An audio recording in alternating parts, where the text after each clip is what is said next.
Hello, and welcome to A Word of Hope for Saturday, and on this day, the feast of the Apostle James. There were actually 3 Jameses in the company of Jesus. This one is called James the Greater. And although many people wish me a happy feast day today, it's not my feast day. I identify more with James the Lesser, who was another. And I identify even more with the 3rd James, who was called James the Just, or the brother of Jesus, who is the author of the Epistle of James.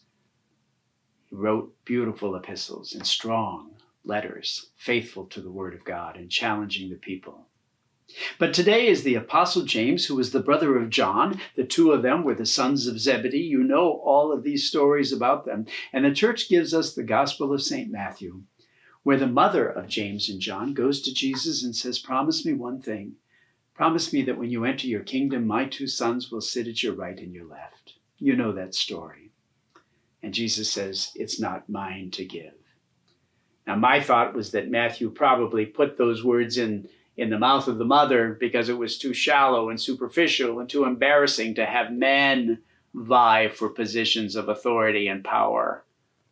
But in fact, that's probably true, that it was more the men who asked for it because the other disciples were so jealous and so envious and so angry that the question was even asked in the first place. But at least it provides an opportunity for Jesus to teach and to preach and to say to them, "Listen up, man. Grow up. Pay attention. The Son of Man didn't come to be served, but to serve."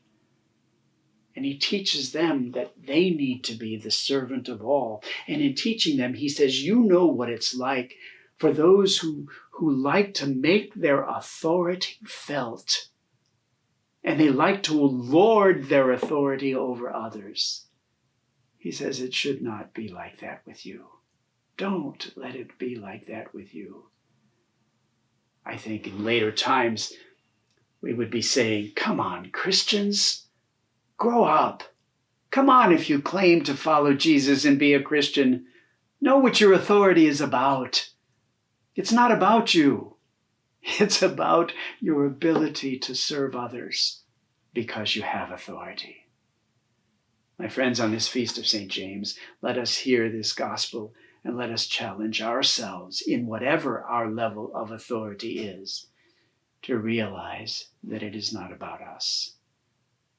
It is about the gift of authority that enables us to serve others. God bless you.